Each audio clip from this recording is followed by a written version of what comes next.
compañero José Luis Pérez Sánchez Cerro, que es diplomático de carrera, ha llegado a la categoría de embajador, que es el máximo rango, y integró el Buró de Confusiones, estuvo al lado del jefe de partido. Compañero, gracias. Buenas noches, compañero. En realidad no es la primera vez, al contrario, como cuarta o quinta vez que en los últimos tiempos he venido al local partidario de Miraflores. Me acuerdo que hice alguna vez alguna conferencia y la gente se estaba mirando hacia allá cuando el estrado todavía funcionaba. En fin, pero había obviamente más gente en esa época, cuando los apristas éramos un partido de avanzada, de que la gente se sentía realmente orgulloso y tuvimos una gran mayoría en el Parlamento, ¿no? Ahora las cosas han cambiado, pero quiero empezar saludando el recuerdo de Víctor Raúl por el Día de la Fraternidad que todavía estamos celebrando. Su dimensión política y humana, sobre todo, ¿no? Que pudimos verlo desde muy joven. Yo entré al partido a los 17 años de edad, en el año 67, y Víctor Raúl llegó de Europa en el año 69. Lo fuimos a recibir al aeropuerto en una noche de mucho viento, en fin. Y en ese entonces formaba parte yo de la juventud aprista de la JAP, porque era hasta los 21 años de edad en esa época. Y yo tenía 17 años, recién salía del colegio, y a pesar de pertenecer a una familia que fue sin duda rival de Daniel Latorre, que fue mi abuelo Sánchez Cerro, yo siempre sentí la inclinación hacia un líder democrático, hacia Daniel Latorre, hacia su pobreza ejemplar, que poca gente a veces entendía, y realmente me acerqué mucho al partido. En mi casa nadie es aprista, por obvias razones. Yo soy el único, entonces, sin duda. Pero el otro, antes de que falleciera, obviamente, Alan, conversábamos en Buenos Aires, donde fui embajador 5 años y medio, fue el último puesto diplomático que tuve. Conversábamos almorzando en un restaurante con su esposa y mi esposa, y en realidad, no les miento, nos pasamos 4 horas sin parar hablando de esos viejos tiempos en los que llegamos al partido con todas las ilusiones de la juventud y del liderazgo de Daniel Latorre y la figura épica, casi, histórica obviamente, pero casi epopéica de Daniel Latorre, que atrajo mucho a la juventud de todos los tiempos, en realidad.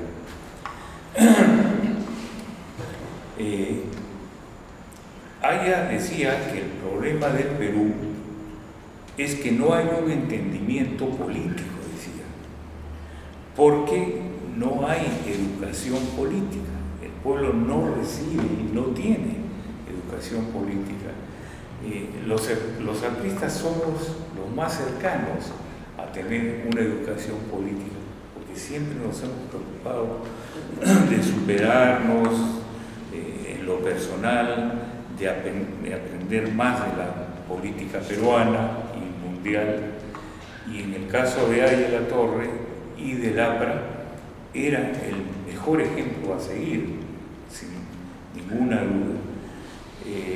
Era un problema de ignorancia, decía Aya Latorre, pero no lo decía de manera despectiva, sino de manera consciente, que el problema peruano es un problema de ignorancia, es un problema de incomprensión.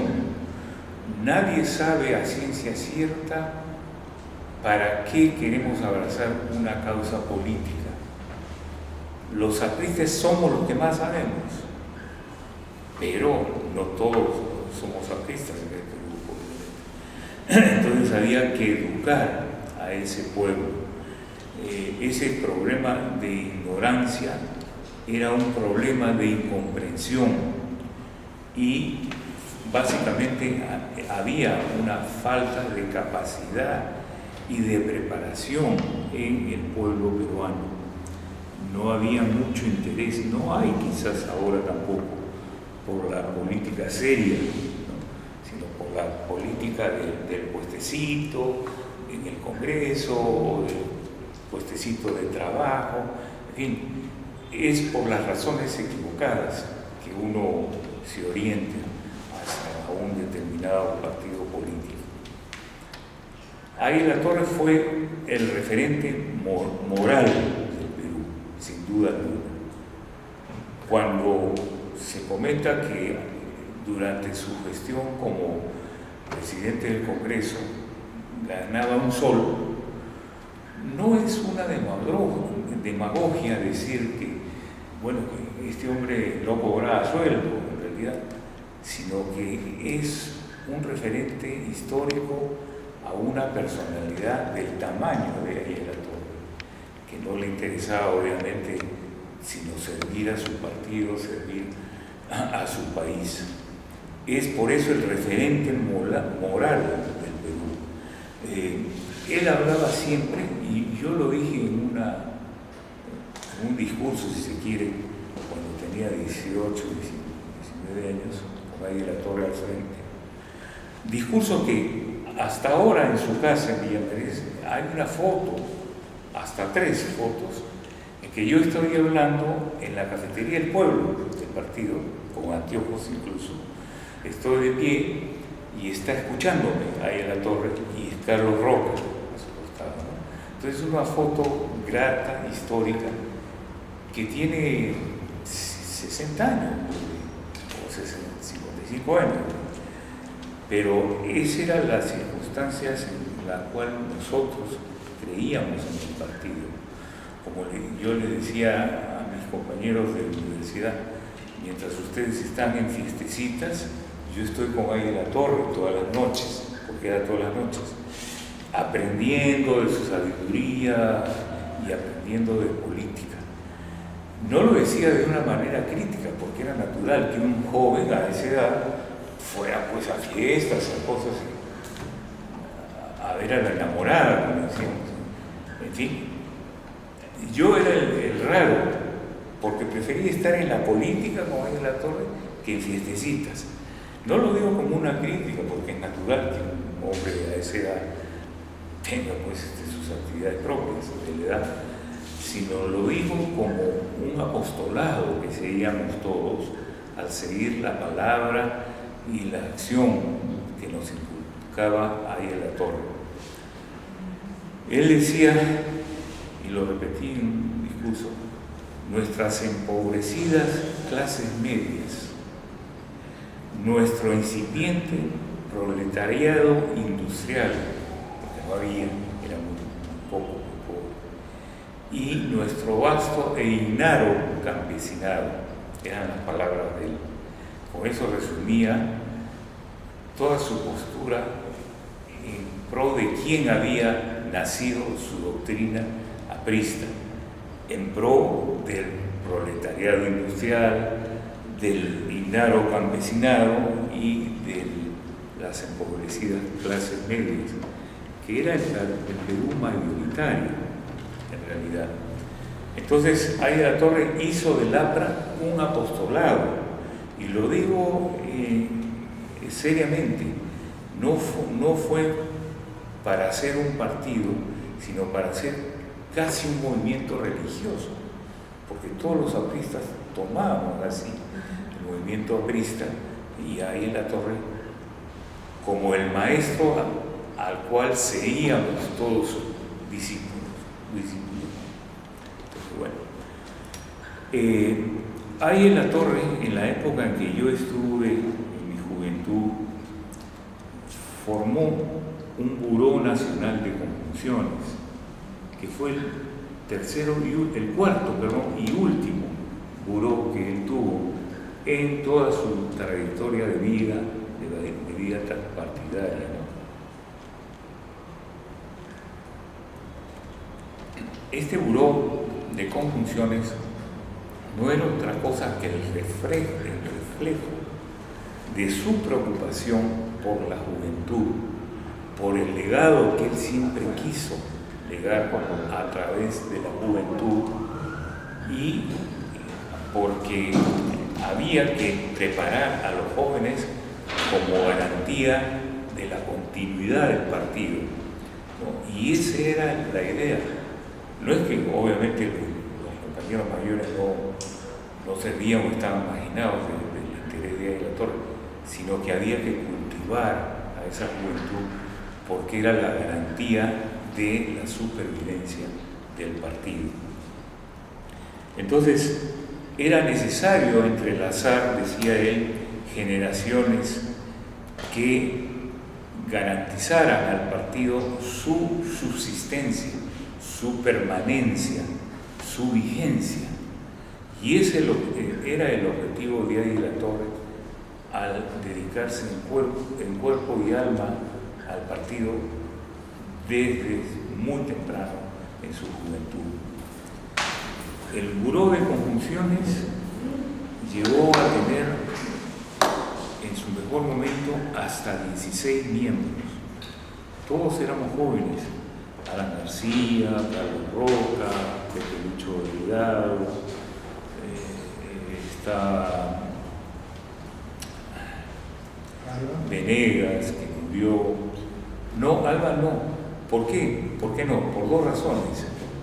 Porque era mayor que nosotros, como en 7, 8 años, mayor que nosotros de esa generación.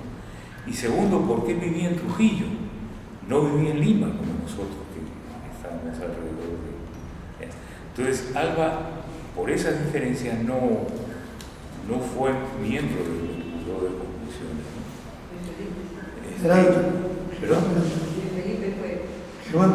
Sí, Luis Felipe Soler, que falleció, gran compañero. Germán Peralta ya estaba acá y que sigue. Es habida cuenta del historiador, ¿no?, del APRA, junto con Percy Murillo, claro, que ha escrito varias obras de la historia del APRA, ¿no?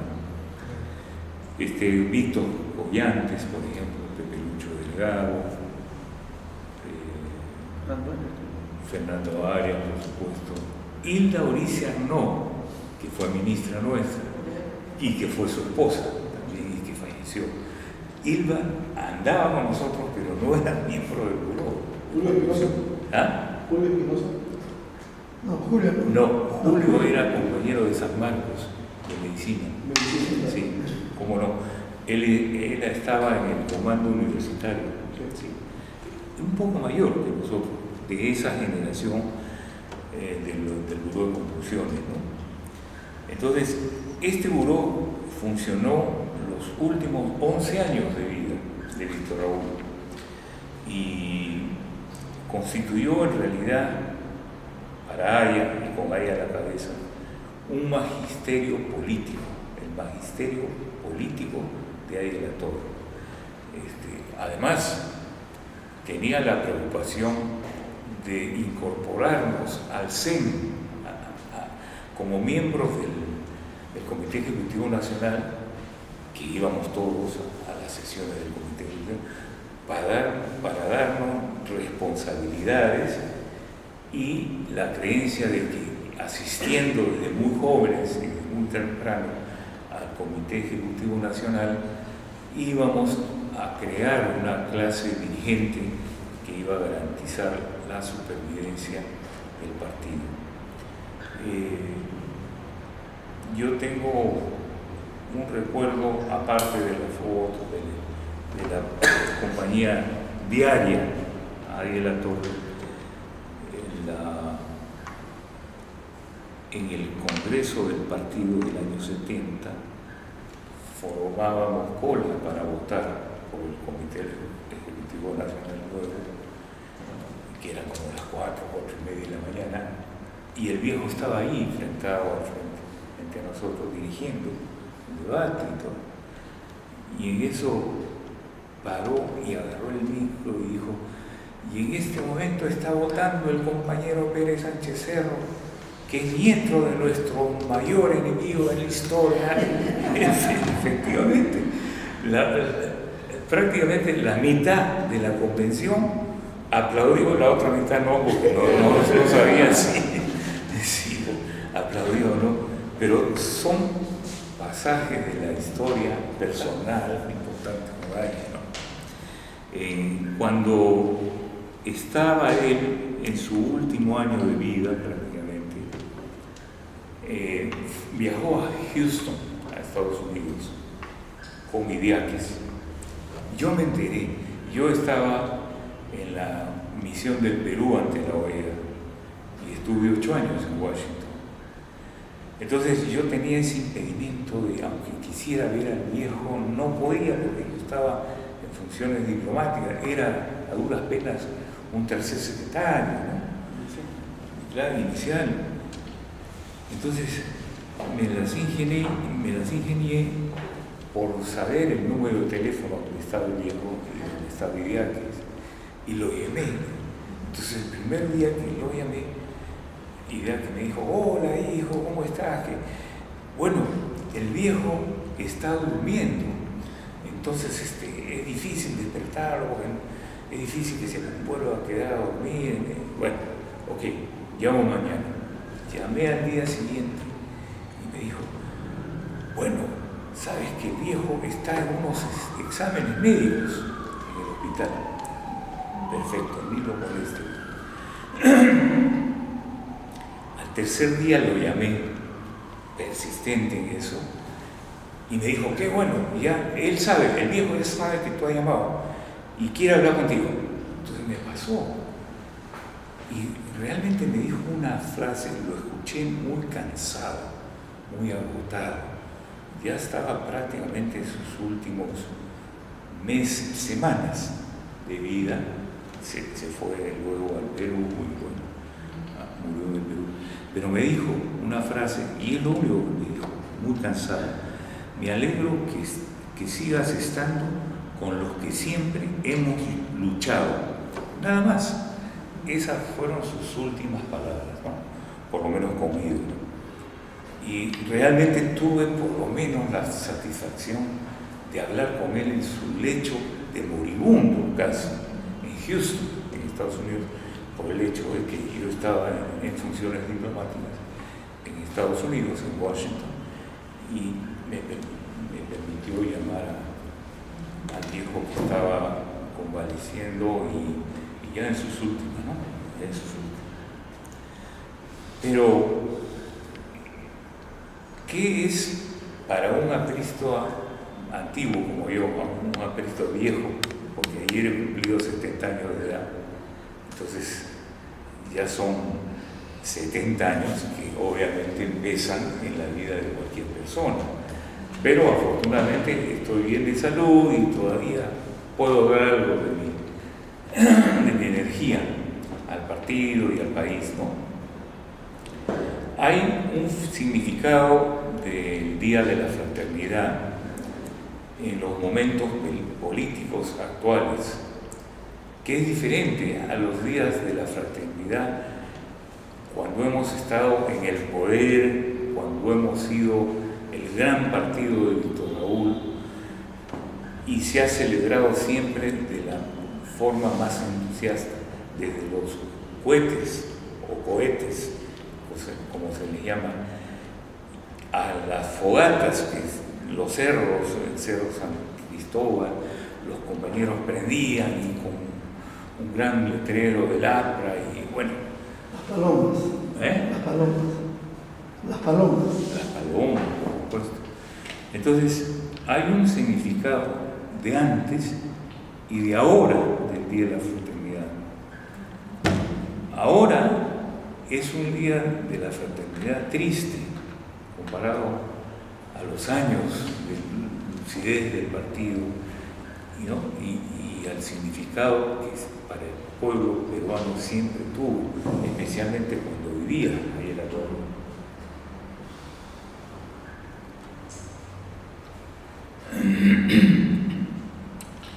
Y esto porque no hay un liderazgo en el Perú.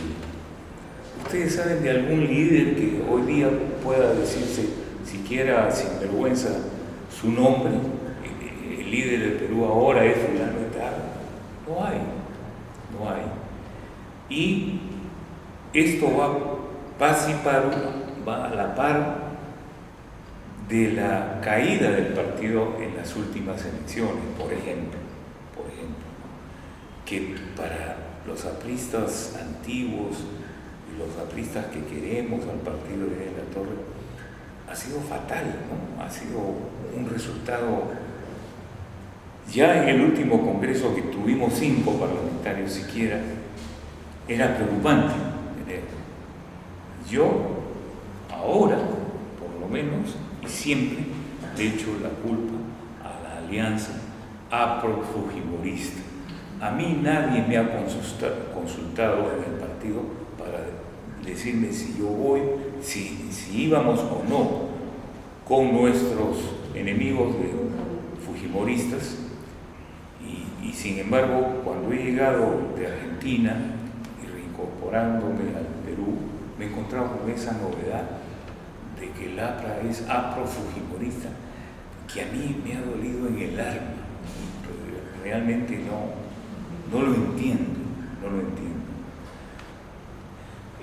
Hay un significado de la fraternidad que es, de alguna forma, el lazo de unión entre hombres y mujeres que están basados en el respeto a la dignidad de la persona humana, no es ninguna redundancia, la igualdad de derechos que significa la fraternidad en todos los seres humanos y la solidaridad de los unos por los otros, sin diferencia de clases sociales, ni de raza, ni de posición social. Sin embargo, creo yo que en las meditaciones que uno hace en su interior, reflexiva, debemos tomar conciencia de los errores del pasado.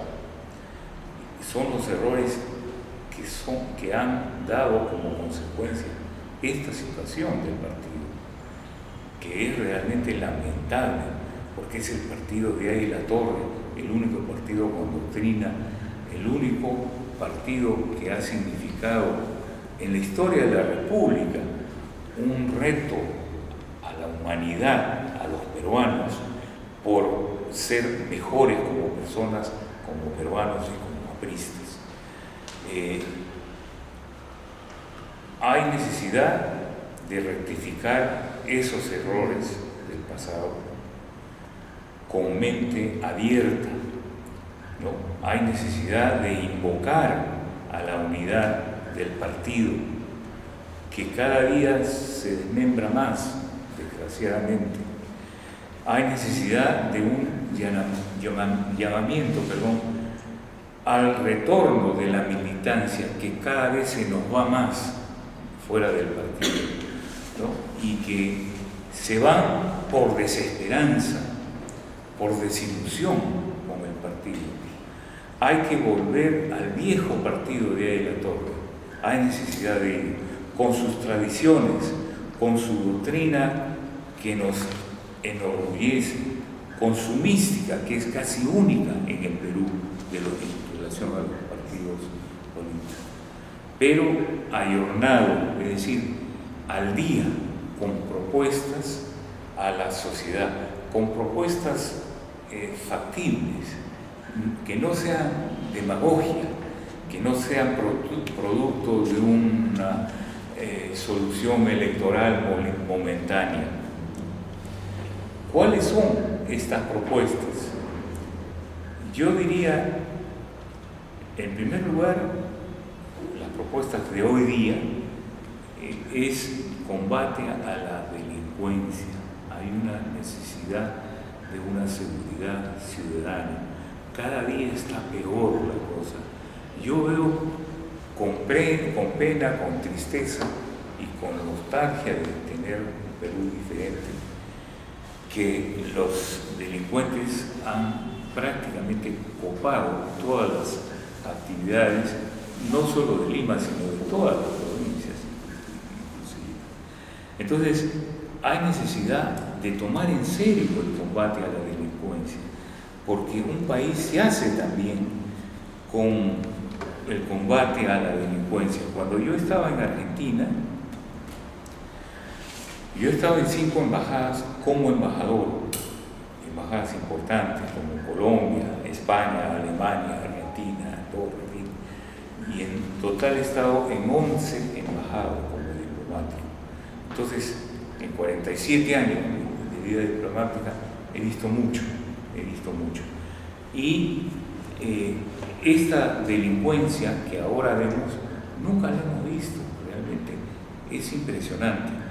Los argentinos me decían, che, estoy muy orgulloso de los peruanos, porque ustedes son un país que tiene 5 presidentes presos. En Argentina no cae nadie. Realmente es un país de absoluta impunidad.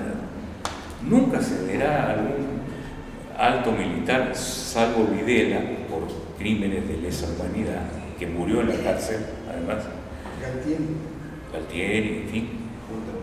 Pero todo ese grupo, solamente ese, pero por ejemplo, Cristina o Menem, esos están hasta de senadores, por Dios.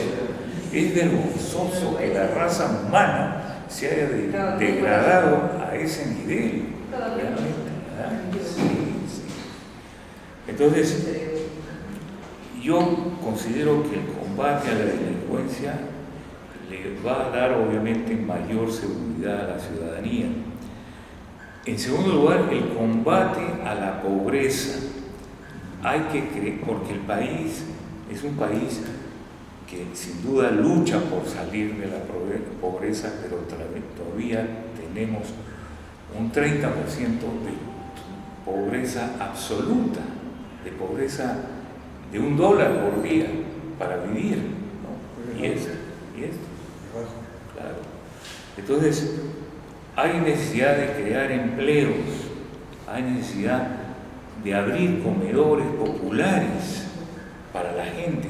En eso el partido dio un ejemplo de siempre. Los comedores populares que funcionan en el partido, las farmacias del partido, ¿no? Hay que establecer una política de reparto de medicinas a la población más pobre, la fundación de escuelas que combatan el analfabetismo, la mejora de las viviendas, porque hay regiones en la ciudad capital y en las demás capitales que realmente son paupérrimas, que tienen viviendas de cartón, viviendas de madera, que están expuestas al frío, a las enfermedades, a la delincuencia incluso. Es necesario facilitar también el acceso a las tierras con créditos para el campesinado.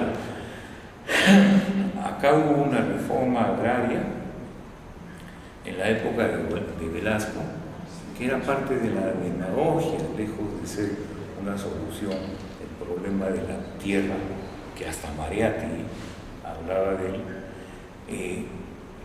Significó de alguna forma un intento de facilitar a la población más empobrecida créditos para las tierras, ¿no?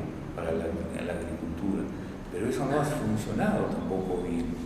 Hay necesidad de tecnologías, de desarrollo de tecnologías propias.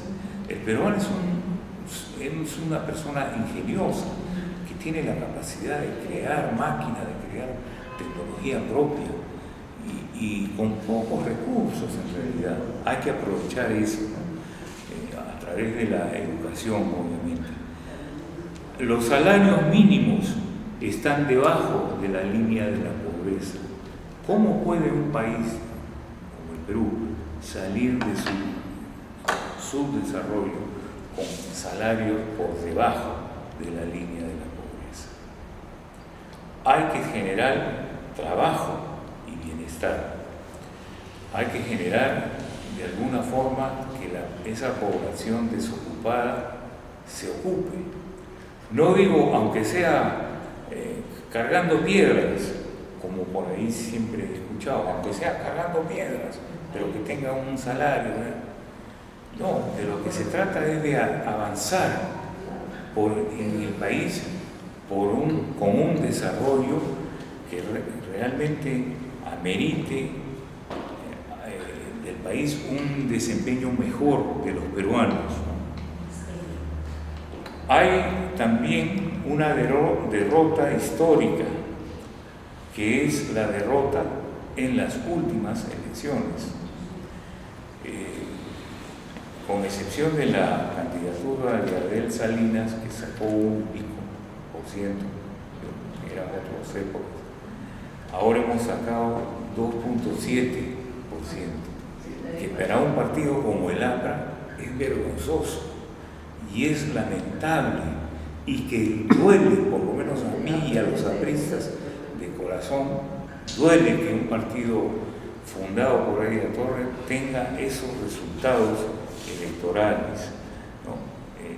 Es decir, este resultado electoral de alguna forma trasciende la crisis política que hay en el partido y también en el Perú. ¿Cuánto ha sacado el partido mayoritario? ¿Ah? 10%, imagino. 10%. 11. Así es. Entonces, tenemos una tarea principal, los apristas, que es relanzar el partido con la incorporación de nuevas formas de hacer política, que son las que al principio señalé, que Aya La Torre nos señala en la última entrevista que le hicieron a Aya La Torre, que fue la de Alfredo Barrenechea, fue la última. Aya La Torre dijo eso, que tenemos realmente que ir a un entendimiento político porque no hay educación política. Es un problema de ignorancia, es un problema de incomprensión, por falta de capacidad y de preparación. Esas últimas palabras de Aya, la última entrevista que se le hizo, están más que nunca vigentes. Lo que quiere decir que, no quiero ser agorero de eslogans, que el APRA nunca muere, es verdad, pero tenemos una tarea histórica. Los partidos no subsisten porque simplemente hay un deseo de que subsistan, sino que hay que seguir trabajando por el partido y superar esa crisis y esos resultados electorales. Entonces, la tarea principal de los apristas es la de relanzar el partido con la incorporación de nuevas formas de hacer política. Hay que salir de las paredes del partido hacia la calle y salir, y es muy digno entre nosotros los apristas recordar nuestro gran movimiento y nuestros momentos históricos, pero a la gente de afuera no le importa eso. A nosotros los apristas sí, pero a la gente de afuera, salga usted a la calle, no tienen ni idea de eso, ¿no? Entonces, hay que hacer una labor del partido hacia afuera de los apristas. Está bien que pensemos en la historia del partido y todo, pero también hay que pensar en cómo piensa la sociedad de hoy día en el Perú, ¿no? Y estas nuevas formas de hacer política es realmente lo que nos toca hacer. Yo digo a veces, sin temor a o con temor a que me censuran, que la estrategia contra Vizcarra ha fracasado. Primero porque, quiérase o no, Vizcarra tiene el 60% de la población en las encuestas.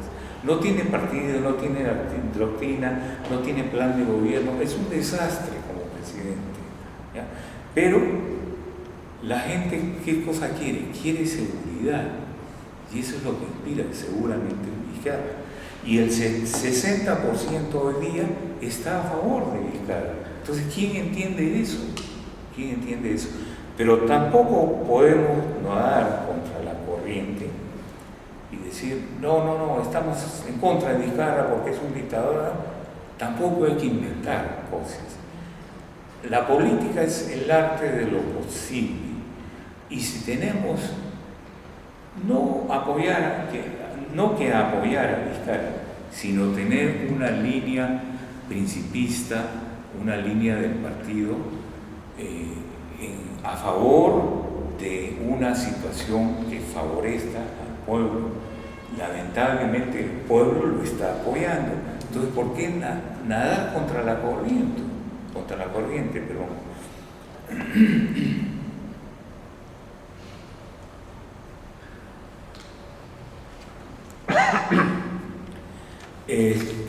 Hay la percepción en la sociedad de que el APRA ha perdido contacto con el pueblo. Es verdad. Usted conversa con gente que no es aprista, no todos sus amigos son apristas, ¿y qué te parece? Están desconectados, están en las calles y van a ponerse a pelear. Entonces, realmente hay que conectarse nuevamente con el pueblo. No ganamos nada criticando a los políticos, no digo Vizcarra en general, si no tenemos planteamientos que convenzan al pueblo de revivir esa vieja doctrina de Ariel Toro. Esta política está completamente manchada con la percepción ciudadana y ha habido casos notorios de corrupción y obviamente la alianza tácita con el fujimorismo, no muy tácita porque en el Congreso se ha presentado, que a mi entender, por lo menos en mí, en lo personal, yo rechazo tajantemente. Realmente no lo justifico en lo más mínimo. ¿Por qué? Porque esta alianza no responde a las expectativas sociales, como hemos visto. ¿Cuánto ha sacado Fujimori? 7%. ¿Qué significado tiene para un pueblo como el peruano de 25 millones de votantes? 7% de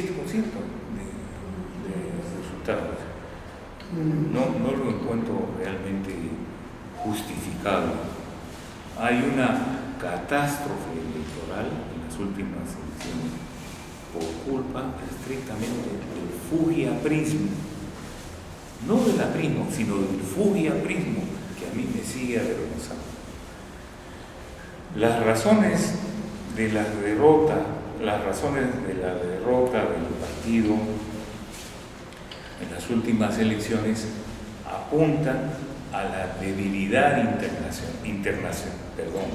interinstitucional, a pugnas internas y a falta de liderazgos carismáticos.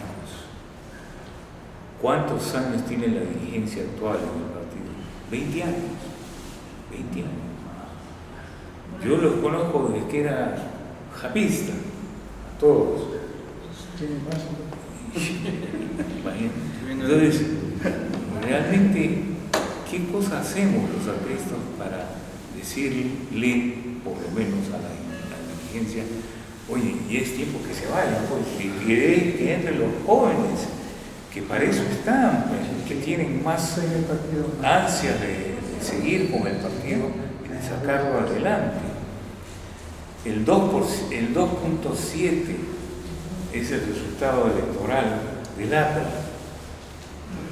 que además no hubo campaña electoral en la calle. Solamente vi un aviso, un afiche de Mulder y 2 o 3 compañeros, pero casi raros. Entonces, ¿a qué se debe eso? A que el partido ha tenido un mensaje poco claro. La ciudadanía no lo ha entendido, no lo entiende, y eso tenemos que cambiar. No podemos seguir así, porque estamos condenando al partido a una muerte inexorable.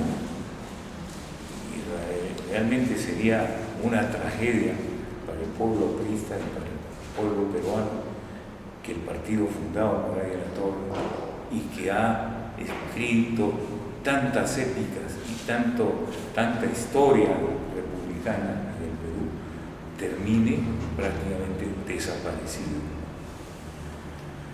Hay que tener mensajes más claros para llegar directamente a la conciencia popular. Hay que reconocer los errores y fallos. No hay que tener la arrogancia que tienen y que tampoco tendrían por qué tener los vencedores, que nosotros no somos ni lejos de serlo vencedores en esta campaña. Entonces hay que reconocer errores y fallas, hay que reconocer culpas, hay que reconocer errores recientes y antiguos incluso, y a partir de ahí, de este reconocimiento de errores, limpiar la imagen del partido y limpiar la imagen que el país tiene ahora del APRA, que es un partido muy venido a menos, lamentablemente. Yo se lo digo a ustedes, compañeros, con esta claridad por 2 razones. Primero, porque son compañeros y estoy hablando en familia, entre casa. Y en segundo lugar, porque si no nos decimos entre nosotros los errores, ¿quién nos va a decir los errores del partido? ¿Y cómo vamos a corregir esos errores? Hay necesidad de promover nuevos cuadros, de jóvenes sobre todo. La dirigencia ya cumplió su ciclo, la dirigencia actual ya cumplió. Y hay necesidad de nuevos rostros, de nuevos líderes. Mucha gente se ha alejado del partido por decepción, en su dirigencia, no digo en su doctrina, pero sí en su actuar político de los últimos años. Hay que entrelazar generaciones. Tampoco digo que los viejos a la tumba, como decía González Prada, ¿no? Para garantizar su permanencia y su vigencia. O sea, que los jóvenes tomen las riendas del partido, pero con la asesoría y la experiencia de los compañeros mayores, ¿no? Algunos se autodesignaron en la lista del partido hacia el Congreso. No todos fueron elegidos. Muchos dirigentes encumbrados, si se quiere, fueron autodesignados. No concursaron en las internas del partido. Síndrome de Guaidó. Así es, por ejemplo. Entonces, no hubo una elección con el voto interno, como ha sido siempre en el partido. Y ahí están los resultados, pues. No hemos podido ni siquiera pasar la valla electoral. Si no fuera por estas disposiciones del Jurado Nacional de Elecciones, de que todos los partidos que actualmente han competido, exitosamente o no, van a ser sujetos de presentar candidatos en las elecciones del 2021, el partido desaparece. Gracias a esa posición magnánima del Jurado Nacional de Elecciones de que nos va a permitir ser también partido en las próximas elecciones, actuar como partido político. Si no, desapareceríamos. Y ustedes saben lo que significa para el Perú, para un aprista antiguo, la desaparición del partido. Sería fatal, pues, no solo en lo personal, sino a nivel de la conciencia del pueblo, de los apristas.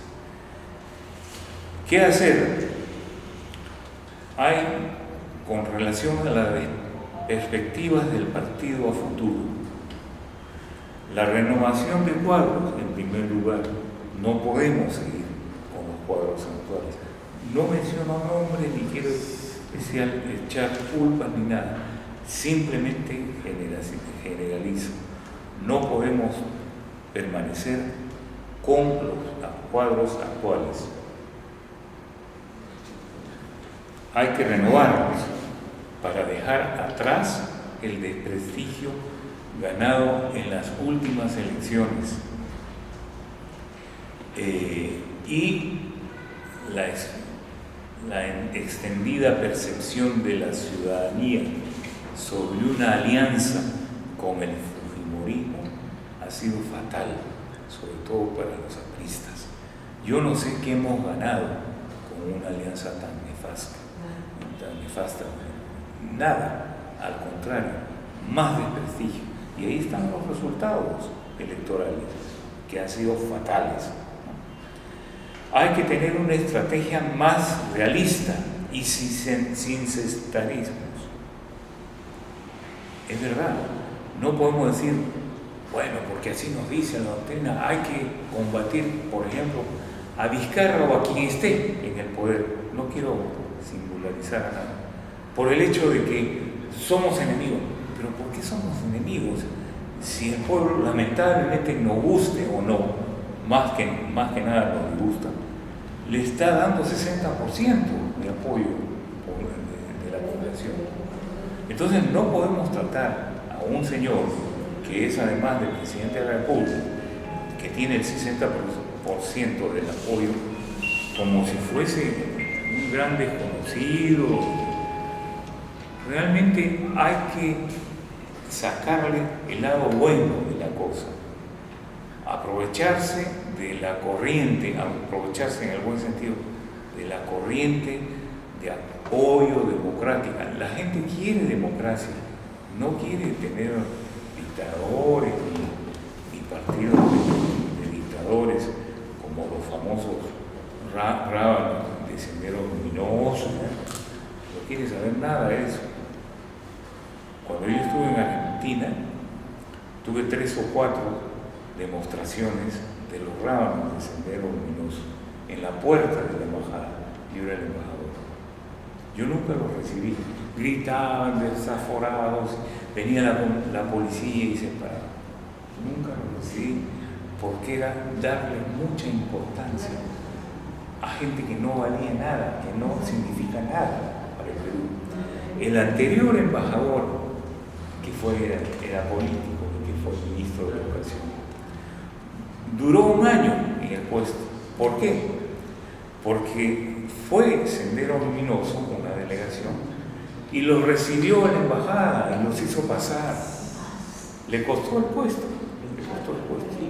Ahí en Chile, exactamente. Entonces, hay que tener una estrategia más realista y sin sectarismo. Hay que adecuarse a los nuevos tiempos.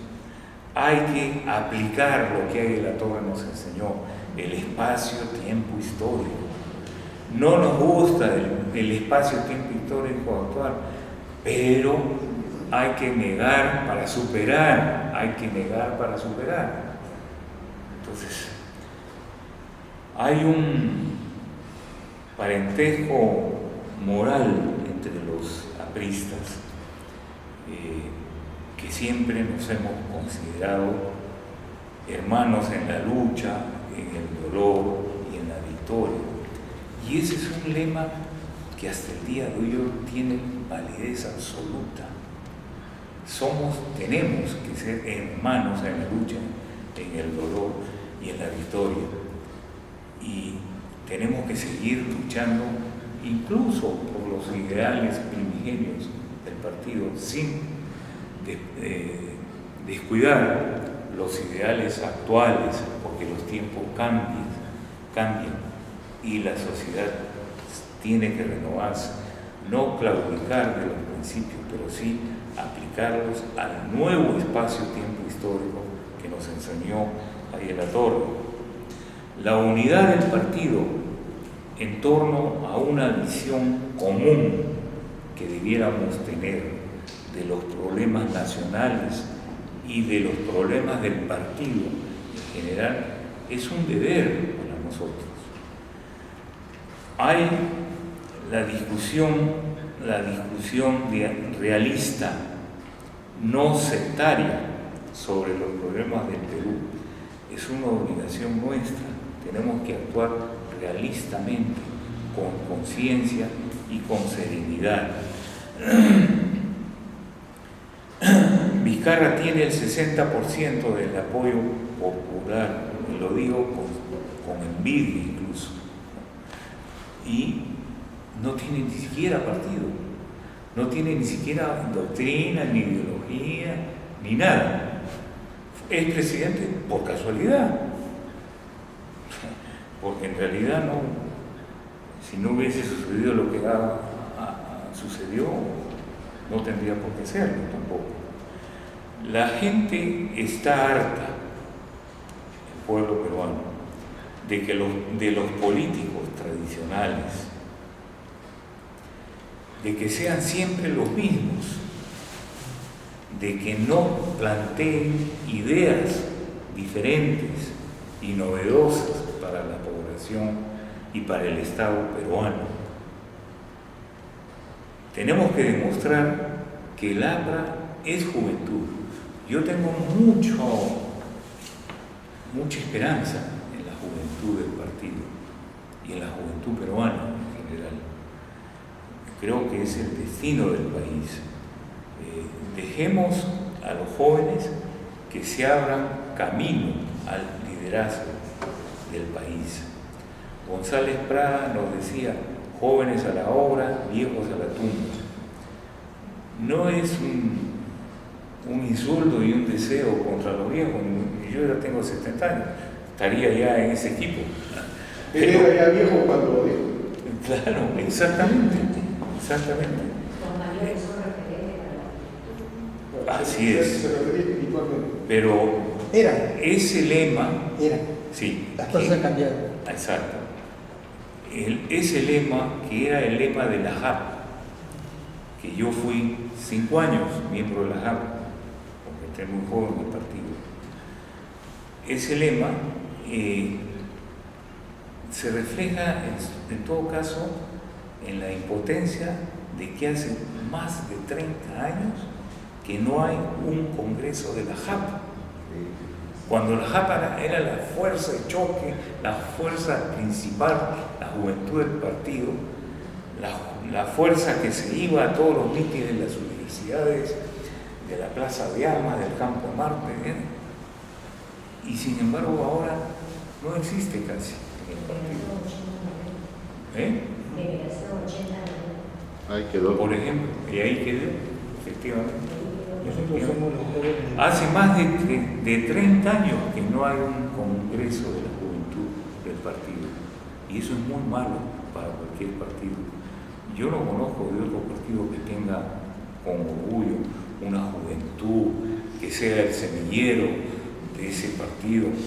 Son partidos electorales que se organizan en torno a un momento electoral y que desaparecen después cuando ha pasado la elección, ¿no?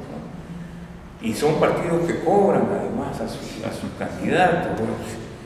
Bueno, yo creo, para terminar, que hay necesidad de que tomemos conciencia y que actuemos sin egoísmos y sin personalismos, que ya la vieja dirigencia debe pasar un paso al costado, pero siempre quedan como consejeros, como viejos dirigentes del partido que pueden enseñar a los más jóvenes.